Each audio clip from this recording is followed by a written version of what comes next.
Listening test. You will hear a number of different recordings and you will have to answer questions on what you hear. You will have time to read the instructions and questions and you will be given time to check your work.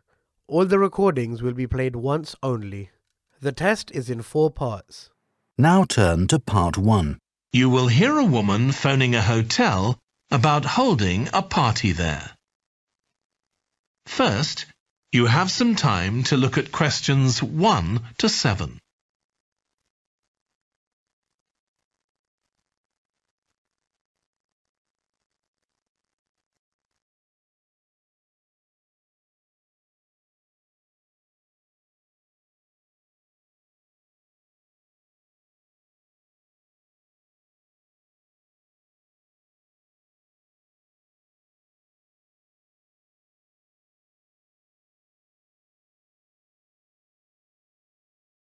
Now we shall begin.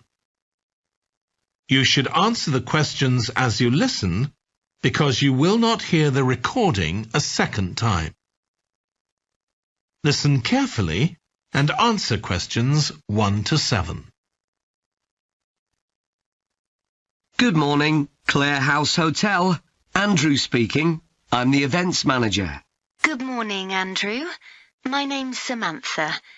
I'm arranging a party for my parents' 50th wedding anniversary, and I'm ringing to ask about hiring a room sometime next September. Also, my parents and several of the guests will need accommodation. OK, I'm sure we can help you with that. Will you be having a sit-down meal or a buffet?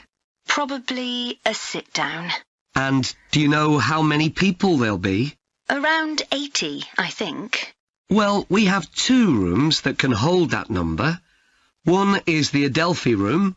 That can seat 85, or hold over 100 if people are standing for a buffet. Right.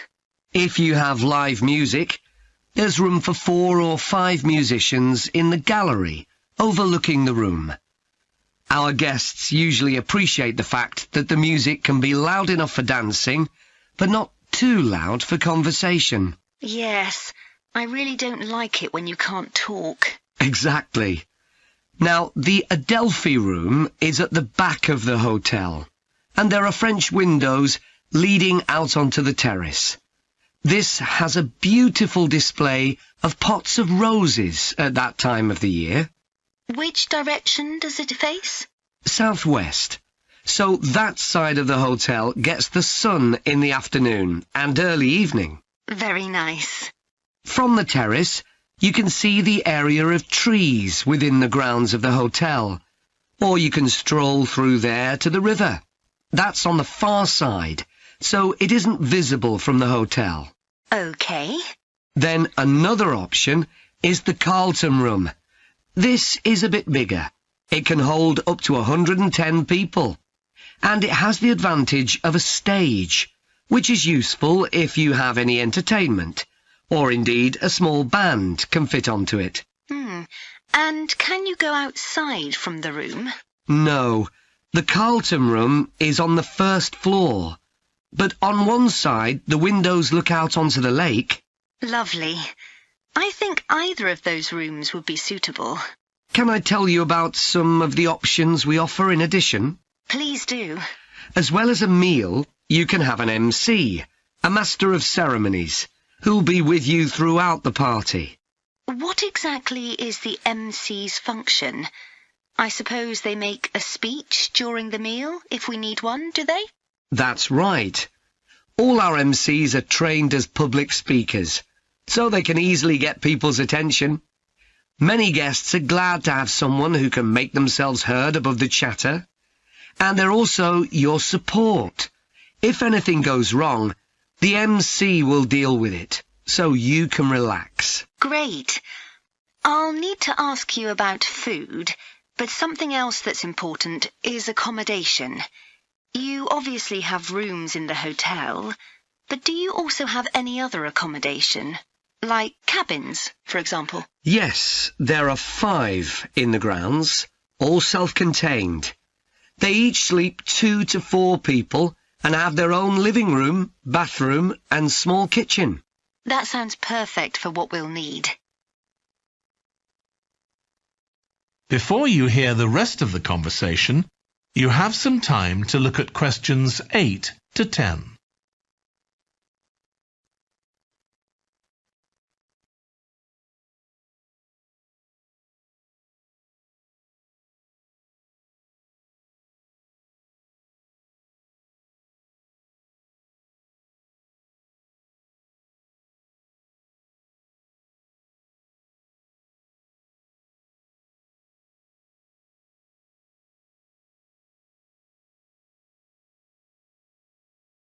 Now listen and answer questions 8 to 10.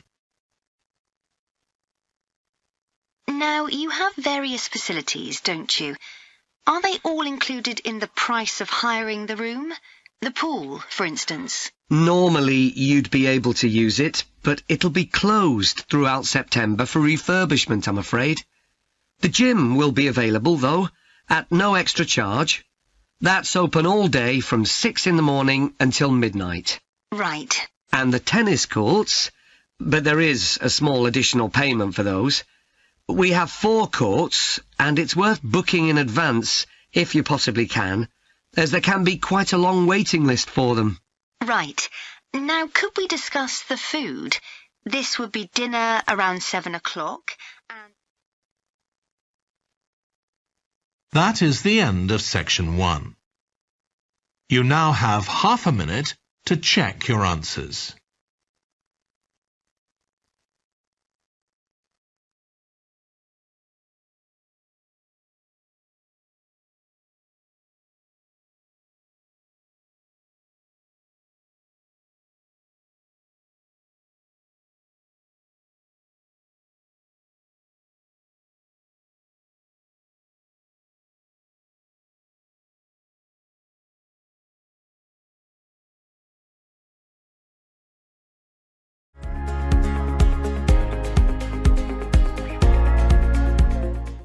Part 2. You will hear a holiday company representative talking to a group of tourists in a large hotel about things they can do during their holiday. First, you have some time to look at questions 11 to 16.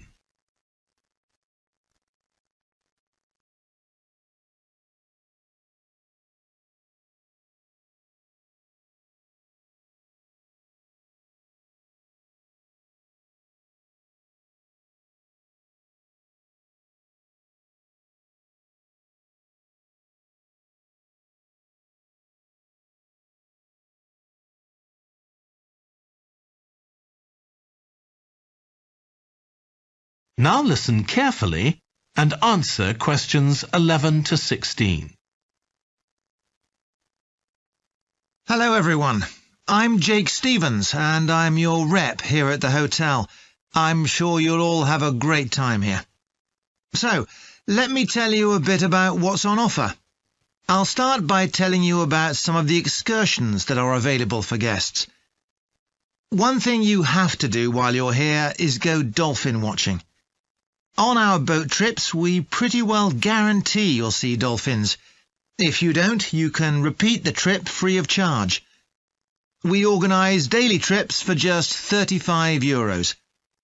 Unfortunately, there aren't any places left for this afternoon's trip, but come and see me to book for later in the week. If you're energetic, I'd recommend our forest walk. It's a guided walk of about 7 kilometres. There'll be a stop halfway, and you'll be provided with a drink and sandwiches.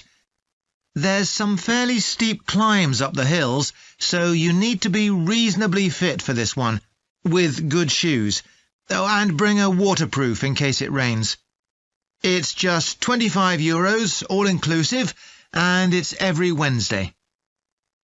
Then on Thursdays, we organise a cycle trip, which will give you all the fun of biking without the effort. We'll take you and your bike up to the top of Mount Lana and leave you to bike back. It's a 700-metre drop in just 20 kilometres, so this isn't really for inexperienced cyclists, as you'll be going pretty fast. And if it's a clear day, you'll have fantastic views. On our local craft tour, you can find out about the traditional activities in the island. And the best thing about this trip is that it's completely free.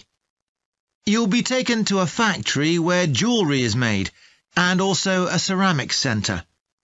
If you want, you can buy some of the products, but that's entirely up to you. The trip starts after lunch on Thursday, and you'll return by 6 p.m. If you're interested in astronomy, you may already know that the island's one of the best places in the world to observe the night sky. We can offer trips to the observatory on Friday for those who are interested. They cost €90 per person, and you'll be shown the huge telescopes and have a talk from an expert who will explain all about how they work. Afterwards, we'll head down to Sunset Beach, where you can have a dip in the ocean if you want, before we head off back to the hotel. Finally, there's horse riding. This is organised by the Equestrian Centre over near Playa Cortino, and it's a great experience if you're a keen horseback rider, or even if you've never been on a horse before. They take you down to the beach, and you can canter along the sand and through the waves. It costs €35, and it's available every day. Before you hear the rest of the talk, you have some time to look at questions 17 to 20.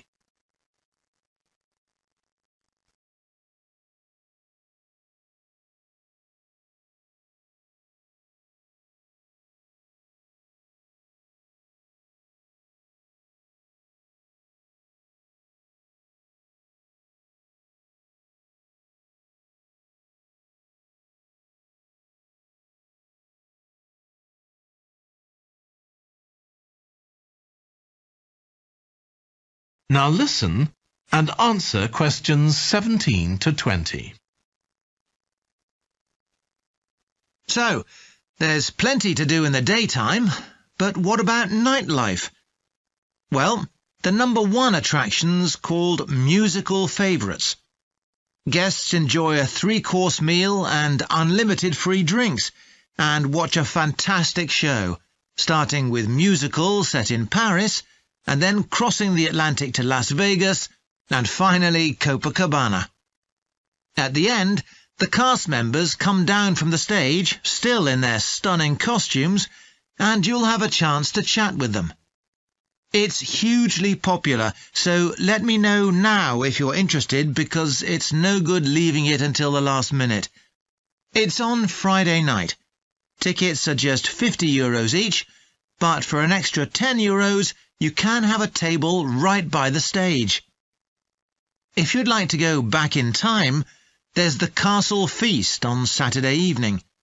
It's held in a 12th century castle, and you eat in the great courtyard, with ladies in long gowns serving your food. You're given a whole chicken each, which you eat in the medieval way, using your hands instead of cutlery. And you're entertained by competitions where the horseback riders attempt to knock one another off their horses. Then you can watch the dancers in the ballroom and join in as well if you want. OK, so now if anyone has... That is the end of section 2. You now have half a minute to check your answers.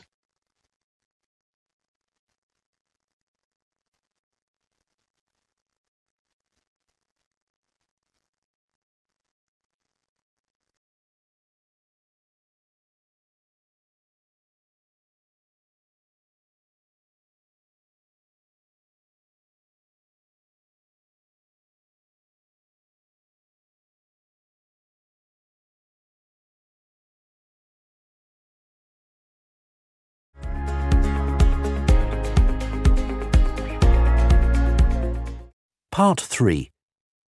You will hear a trainee music teacher called Joe talking to his supervisor about the school marching band that he has been given responsibility for.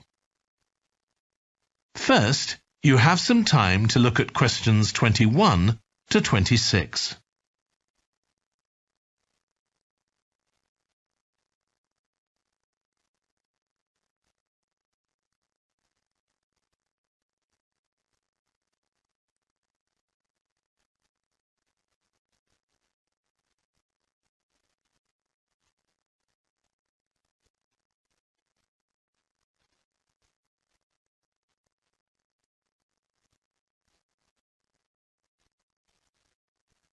Now listen carefully and answer questions 21 to 26. So, how are you getting on with your teaching practice at the high school, Joe? Well, I've been put in charge of the school marching band, and it's quite a responsibility. I'd like to talk it over with you. Go ahead. You better start by giving me a bit of background. Okay. Well, the band has students in it from all years, so they're aged 11 to 18, and there are about 50 of them altogether. It's quite a popular activity within the school. I've never worked with a band of more than 20 before, and this is very different. I can imagine. They aren't really good enough to enter national band competitions, but they're in a regional one later in the term. Even if they don't win, and I don't expect them to, hopefully it'll be an incentive for them to try and improve. Yes, hopefully. Well, now the town council's organizing a carnival in the summer, and the band has been asked to perform.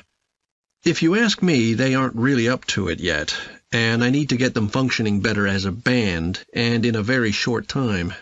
Have you been doing anything with them? Apart from practicing the music, I mean. I played a recording I came across of a drummer talking about how playing in a band had changed his life. I think it was an after-dinner speech. I thought it was pretty inspiring, because being in the band had stopped him from getting involved in crime. The students seemed to find it interesting, too. That's good. I'm planning to show them that old film from the 1940s, Strike Up the Band, and talk about it with the students. What do you think? Good idea.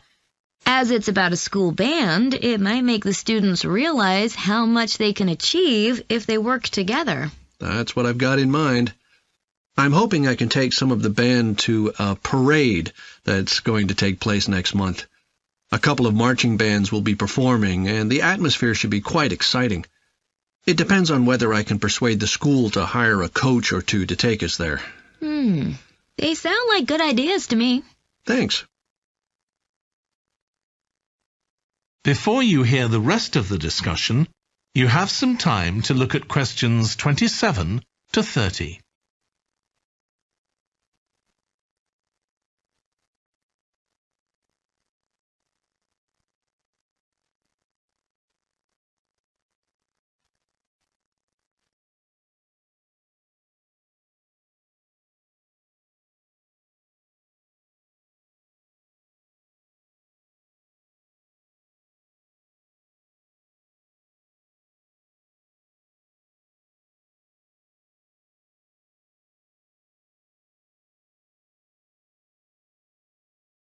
Now listen and answer questions 27 to 30.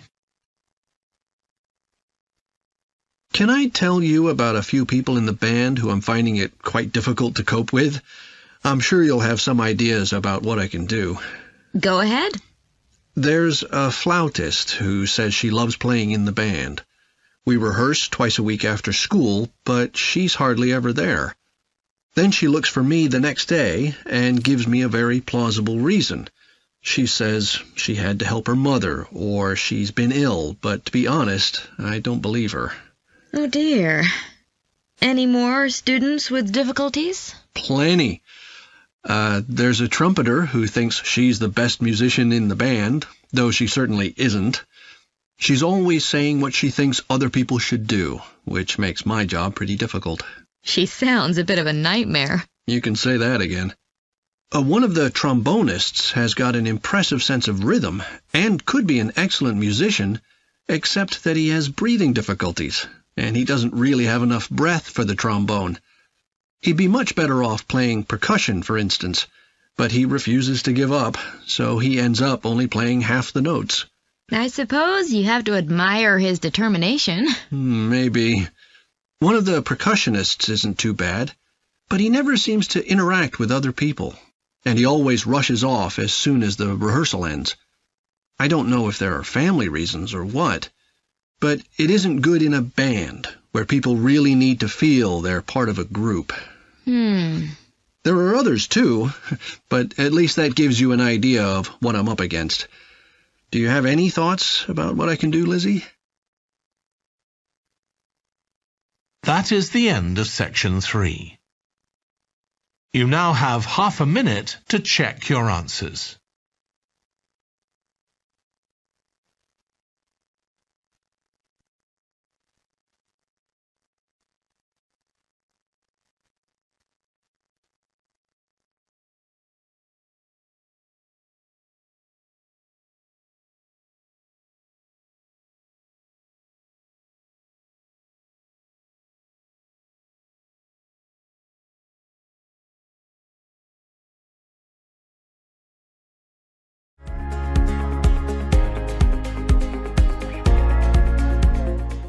Part 4.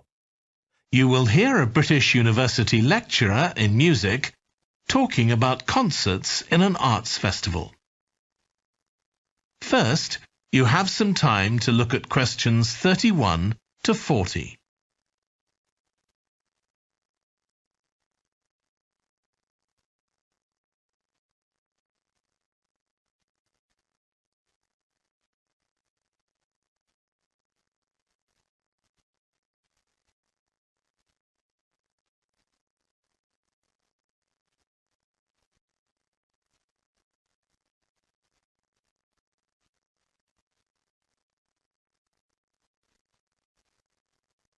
Now listen carefully and answer questions 31 to 40. As you all know, the university is planning an arts festival for later this year, and here in the music department we've planned 3 concerts. These will be public performances, and the programme has just been finalised.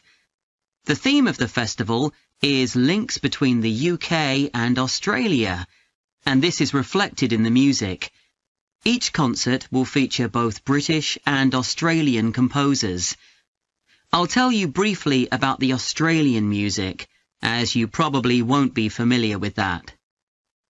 The first concert will include music by Liza Lim, who was born in Perth, Western Australia, in 1966.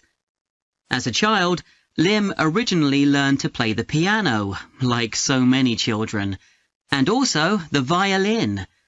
But when she was 11, her teachers encouraged her to start composing. She found this was her real strength, and she studied and later taught composition, both in Australia and in other countries. As a composer, she has received commissions from numerous orchestras, other performers, and festivals in several countries. Liza Lim's compositions are vibrant and full of energy, and she often explores Asian and Australian Aboriginal cultural sources, including the native instrument, the didgeridoo. This is featured in a work called The Compass. Her music is very expressive, so although it is complex, it has the power of connecting with audiences and performers alike. In the festival, we're going to give a semi-staged performance of the Oresteia. This is an opera in 7 parts, based on the trilogy of ancient Greek tragedies by Aeschylus. Lim composed this when she was in her mid-20s, and she also wrote the text, along with Barry Kosky. It's performed by 6 singers, a dancer, and an orchestra that, as well as standard orchestral instruments, includes electric guitar and a traditional Turkish stringed instrument. Lim wrote that because the stories in the tragedies are not easy to tell. The sounds she creates are also disturbing, and they include breathing, sobbing, laughing, and whistling. The work lasts around 75 minutes, and the rest of the concert will consist of orchestral works by the British composers Ralph Vaughan Williams and Frederick Delius.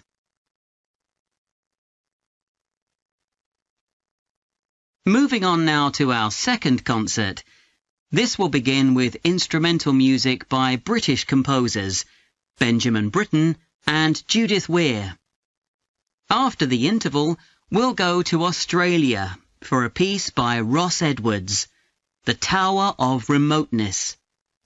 According to Edwards, the inspiration for this piece came from nature, when he was sitting alone in the dry bed of a creek, overshadowed by the leaves of palm trees, listening to the birds and insects. The Tower of Remoteness is scored for piano and clarinet.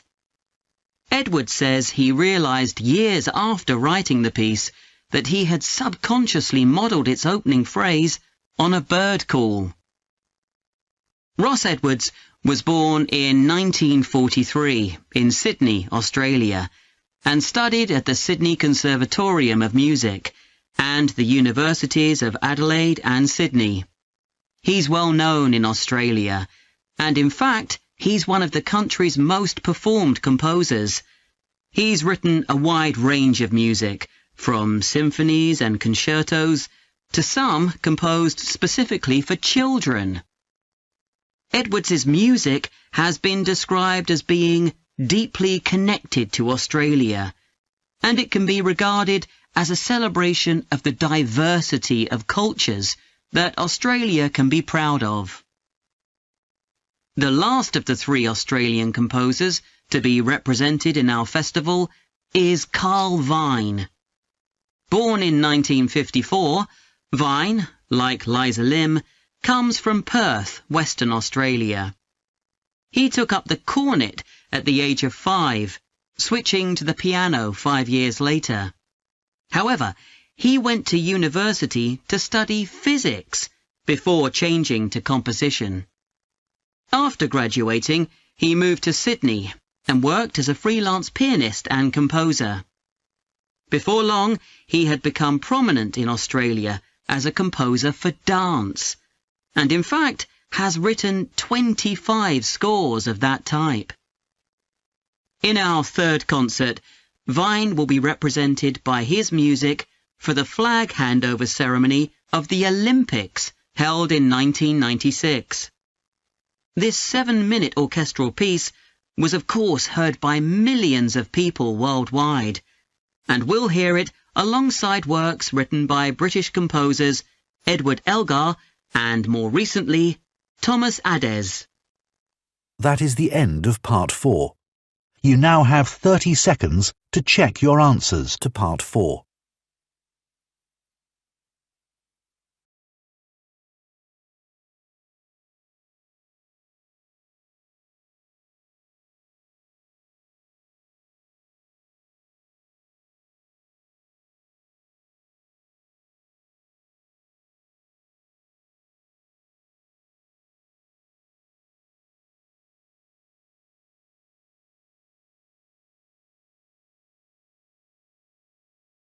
That is the end of the listening test.